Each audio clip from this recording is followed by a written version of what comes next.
Welcome back to I Swear I'm Fine. I'm super excited today because we are interviewing Chris. How you doing? Good. How about yourself? I'm good. All right. Do you want to tell us a little bit about yourself? You've been very prominent in this recovery community. Yeah. I came out here with I didn't come out here to get help, right? But something y'all done. I drank the tea, I guess you would say. Yeah.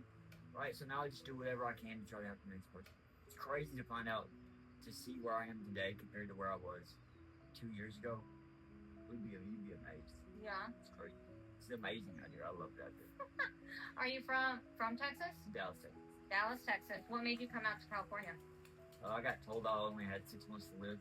I had a friend out here, so I came out here honestly to see her before I died. Really? Was she in treatment? Yes. She told me she was going to be at the detox, but she wasn't at the detox. When I got there, she wasn't there. It was a whole trick to get me out here.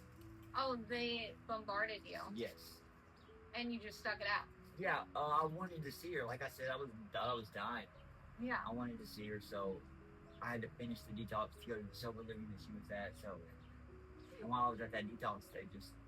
Yeah. You jumped through hoops to see her? Yes. Literally? Yes. Okay. What was your drug of choice? Fentanyl and meth. Oh. Okay. Is this your first sobriety date? Yes. It is? Is it really? Yep. I didn't even know that. Oh my gosh. Okay. Shot, one kill. Yeah. Clearly. Okay. Let me see. And then you work in recovery. Yes, ma'am. And I'm taking a detox. I'm a house manager, and I also facilitate groups. Okay. Where at? I facilitate groups anyway.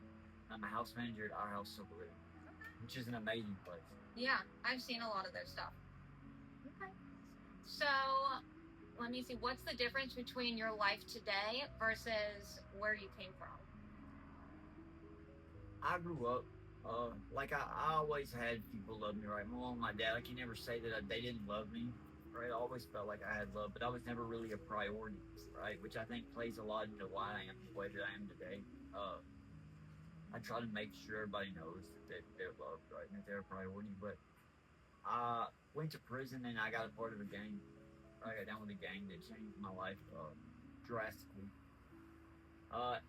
They say in the big book that there's two kinds of spiritual awakenings, right? There's a bright light experience, and then there's a gradual change. Okay. I remember one day I walked into a room. It was Dickens meeting, so it was a lot of people. And I was looking around and I was thinking to myself, who could I help, right? And once I seen that I walked in a room like that, instead of trying to escape the room or trying to find which leak I was going to hit, that's when I realized I had changed.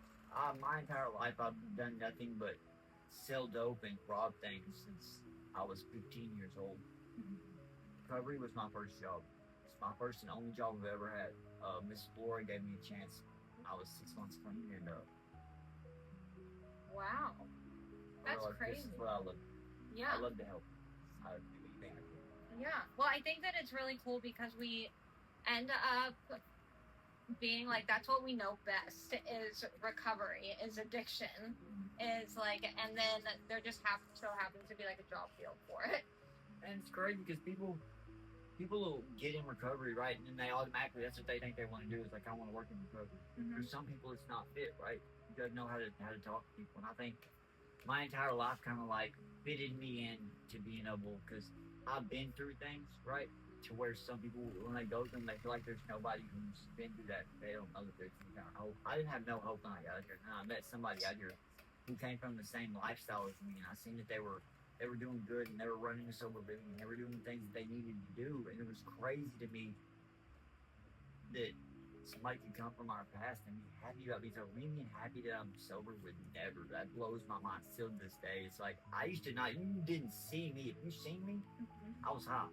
I wasn't leaving the house. They were fine, sober, you're fucking lost your mind. It's crazy. Are you still friends with the girl that you came out here to see? Yeah, she just got out of prison yesterday. Just called me yesterday. It's crazy. Really? She got me out of here, right? She went back to Oklahoma to try to get her kids. She had charges in Texas. She got arrested on the charges and sent to prison. Oh, wow. So she just called me yesterday. FaceTimed me last night. First time in probably a year. Wow. How was? That was our trip. Bro, it was so crazy. And she's coming back out here. That's good. That's so good. Hopefully, maybe she'll end up like where you are. I hope that I'm trying, like, I've tagged her into the people that I know. It's like trying to pull her back out here, right? To get her in. Because in my mind, right, recovery is all about community. Once you realize that you can't do it by yourself and it's okay to ask for help, and you're going to be all right. And so I want to get her into a community that I know. Yeah. I had another question for you. It was on the tip of my tongue.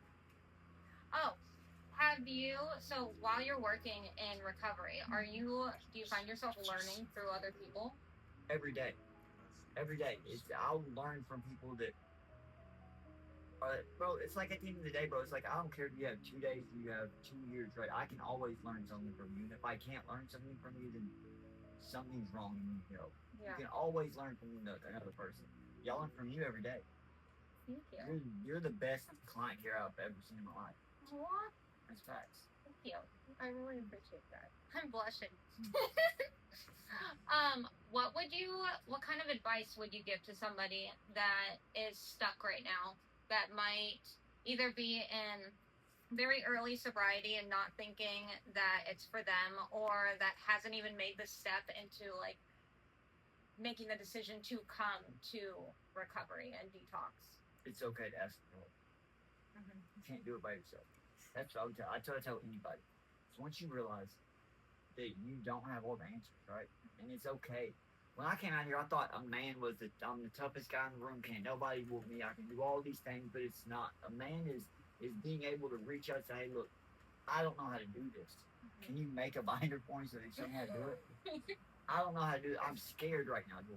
What do I do? Well, I'm scared. Can you sit with me? It's okay to talk to a person. It's okay to ask for help. Matter of fact, it's needed to surrender. Give it a chance. I started the steps, right, to show you that they didn't work.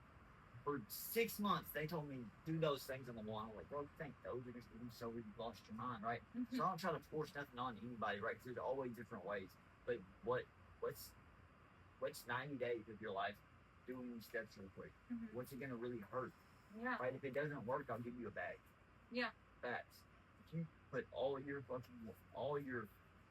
honest try into them steps, I promise you it'll change your life. Yeah. That's 1,000%. I like that. Okay, what is one of the cheesy AANA sayings that you were like absolutely not at the beginning, and now you catch yourself saying it more often? A life beyond wildest dreams. Okay, why? Because I thought that meant like I was gonna, like everybody, right? You think, you hear that and you're like, okay, well I'm gonna be rich, right? I'm gonna get all the girls, I'm gonna have all the cars, but it's not, okay? I have a peace about myself, right? At the end of the day, like, I have a peace that's been given to me by the big book and by the steps that I would defend with everything, right? And it's crazy to me that I can go into a meeting and share about something that I'm going through, and everybody's there to help you and they don't want nothing. And I try to tell people that, and they're like, no, they don't want to hear it. I'm like, just try it. Okay? Right. They always think there's a catch. There's not, though, bro. In this community in LA, I can't speak on nowhere else because I've never done this nowhere else. Everybody legitimately just wants the best for you. And I found out that if you do the next right thing, right, if you're always doing what's right, it'll always come back. Yeah. I might not have $1 in my name sometimes, but I never have anything that I need, right? I'm always fed. I have a house over my head. I have a boss who lets me drive their car. It's like I'm taken care of, right? I'm always taken care of, and it all came from just putting the pipe down, asking for help. Yeah. Okay. What is your favorite page in the big book? If you had to tell somebody, like, hey, read this today. The doctor's opinion. Okay. Because it shows you, bro. It blatantly lays out for you what it is, okay? Like, we have an allergy of the body and obsession of the mind. Once you can realize that and accept that, there's nothing that you can do, right? That obsession, everybody, look, and it's crazy to me. Go ahead and speak on this. Everybody says that the obsession is lifted. I got almost 2 years clean, and that obsession is still there, right? But I have different ways of coping with it, right? I can call Hunter, or I can call Pat, or I can call you and say, hey, look, I'm thinking about this, and if you can play it out and lay it out, yeah, you're gonna be okay. But always read the doctor's opinion first. Also, the chapter the agnostic, very, very important. I like You that. got to fucking realize that it's just because it ain't God, there's something that's going on. It's more powerful. You have to have something that sometimes Jordan's not gonna be able to answer her phone, and I have to be able to talk to something. Yeah. You can't do it by yourself. That's my biggest thing. Is like when I came out here, bro, I had no trust in nobody. Right? Like I said, I was a member of a gang. I've been in the drug game and robbing shit my entire life. You couldn't walk in a room with 30 people, and every one of them's got a agenda for what they're really trying to do, and it's not helping. Yeah. It's crazy to me that I can come out here and I can honestly talk to you or talk to these people and know that this is going to be between us, right? Or I can trust you to help me and you not have an alternative motive, right? You're not trying to get me from my car. You're not trying to steal my money. You're not trying to make sure anything, right? And it's crazy. Trust is the biggest thing. Trust is big. I think that that's something that we all struggle with so hard, and that's such a difficult thing to overcome because we've been like on edge and like on what is that word? What word am I trying to say? On guard, yeah. Just like all the time. Yes. And it's like it's so weird trying to get out of that mindset that we were in before and like change it. But like that doesn't really change unless like you give it a chance. Bro, I had a program director. His name was Joe. He used to tell me all the time, nothing changes if nothing changes. Yeah. Right. If you don't start changing, bro, you're always gonna be stuck in that loop. Right. I was about to say something. I forgot what it was too. It's crazy. I'll still find myself sometimes in like positions where I think I know how it's gonna play out, right? I'll go, and the way that you're acting is the way that I've seen before, right? But I have to tell myself I'm not in that environment anymore, right? Things aren't gonna be the same as it was when I was in prison. So I was around a bunch of prisoners, right? Things aren't gonna be the same as it was when I was in Dallas because I was a bunch around the gang members.